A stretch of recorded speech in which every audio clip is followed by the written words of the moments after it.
So to kick this off, yes, I am truly a perfectionist.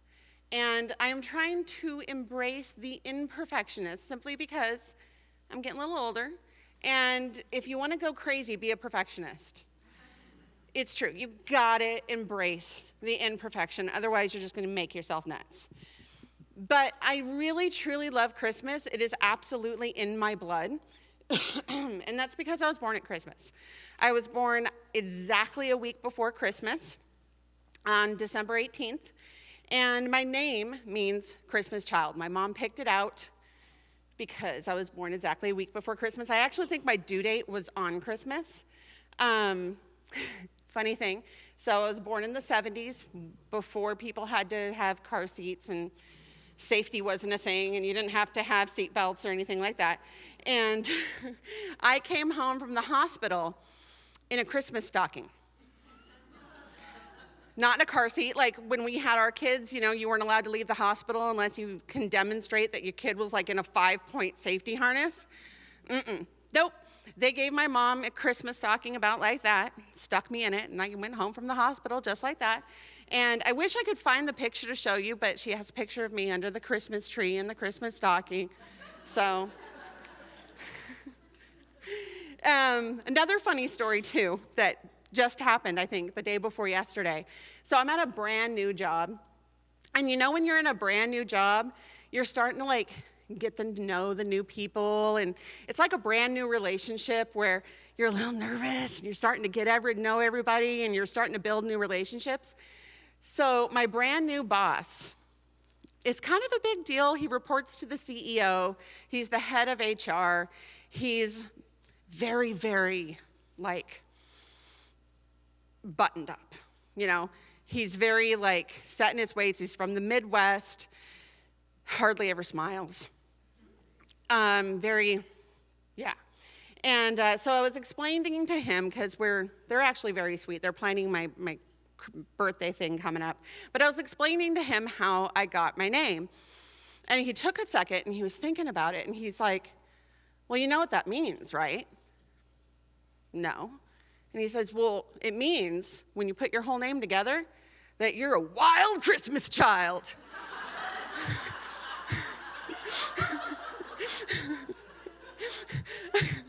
And I was like, my husband and I have been married for 23 years. I never put that together. And Megan will tell you, Wildes don't really like wild jokes in general, but that one was pretty good. All right, so how do I turn this on? Oh, cool, all right.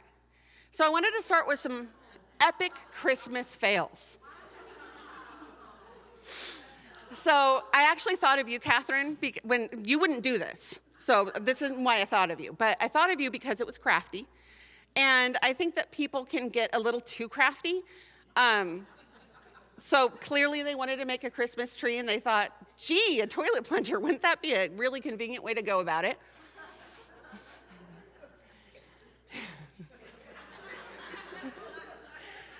There's always those amazing Santa pictures, right? There's one of me like this somewhere. I don't know. But this one I thought was rather good. And then there's always the cat one, right? There's two. Yeah, there's two. There's this special love between cats and Christmas trees. So I was actually really pleased that one of Allison's questions was around Christmas epic fails, because they happen.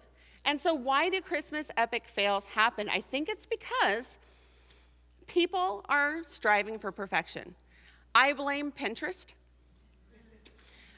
People get on Pinterest and they want to create this picture perfect Christmas. They get onto the HGTV or they get the magazines, and they think that that's what makes a perfect Christmas. And so they try too hard, and they end up with situations that get out of control.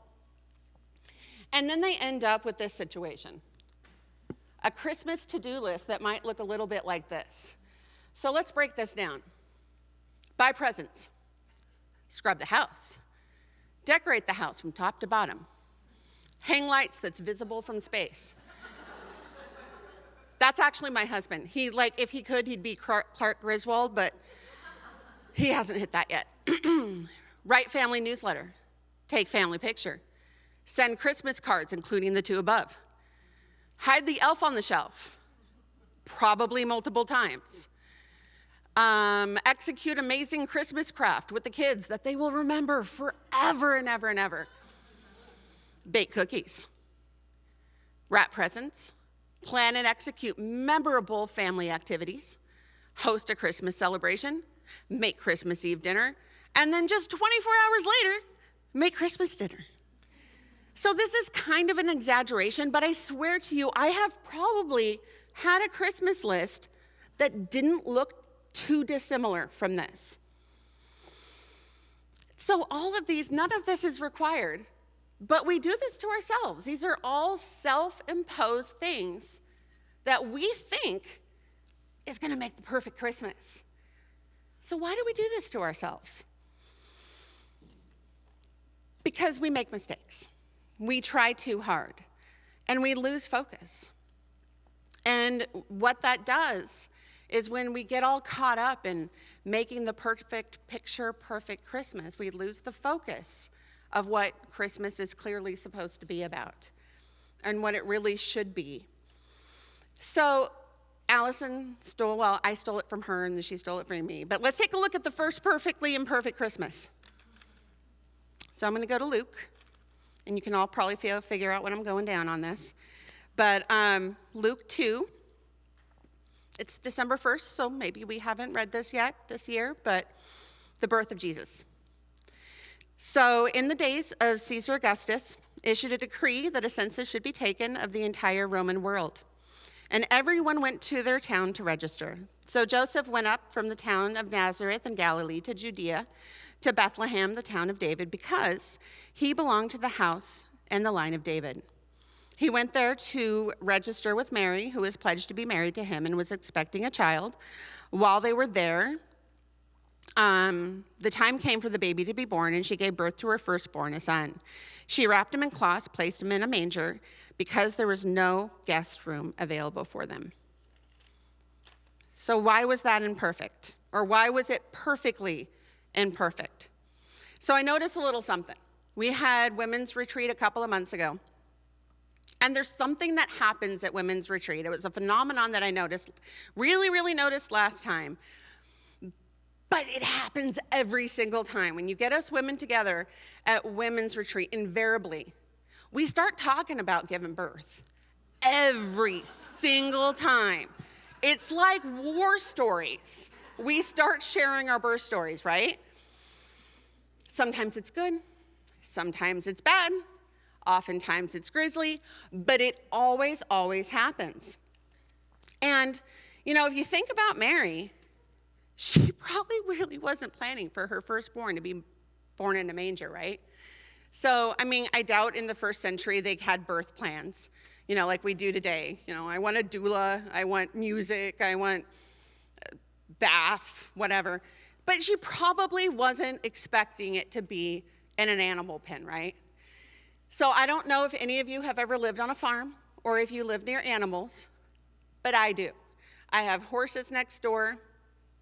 There's cows across the street. And I will never live near cows again.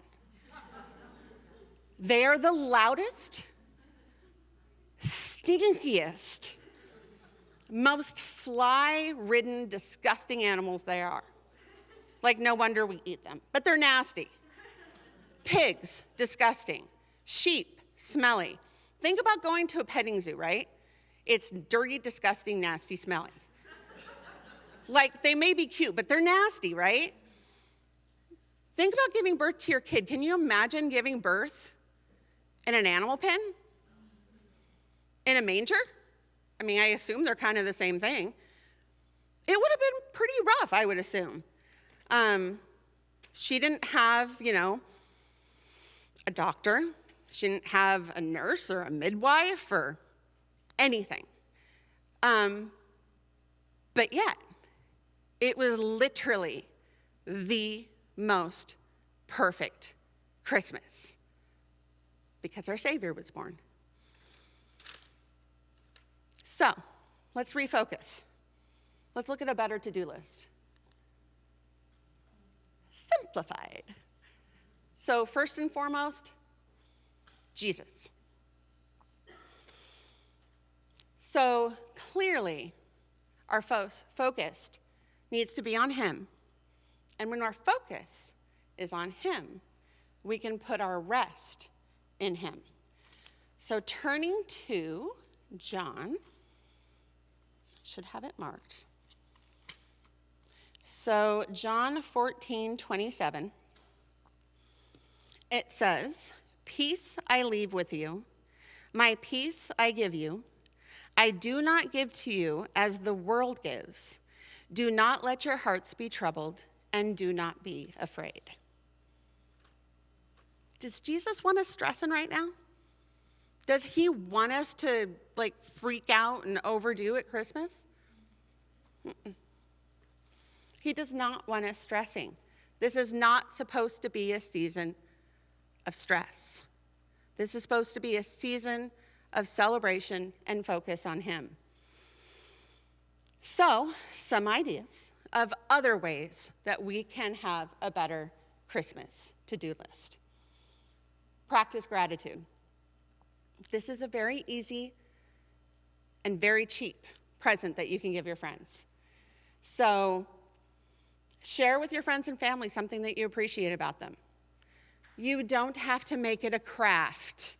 You don't have to needlepoint this on a pillow. You don't even have to go and talk to them face to face. It can be a text message. What do you appreciate about your friends? Make time for joy. Don't overschedule yourself. People tend to overschedule themselves this time of year and just kind of make themselves go nutty. True joy comes from spending time with those you love. And spending time with Jesus too, obviously. But so make time with those that you love a priority. And again, it doesn't have to be something that you schedule. But it could be something simple. Grabbing your kids, throwing them in the car, not literally, and driving around looking at Christmas lights. Easy. Free. It could be cozying up in your pajamas and watching your favorite Christmas movie. I mean, it's just the time that brings joy. And then have realistic expectations. Your Christmas doesn't have to be picture perfect. Sometimes the best Christmases aren't. It just needs to be meaningful and Christ-focused, because that is what's going to create memories. So give yourself permission to be perfectly imperfect. And that's all I got.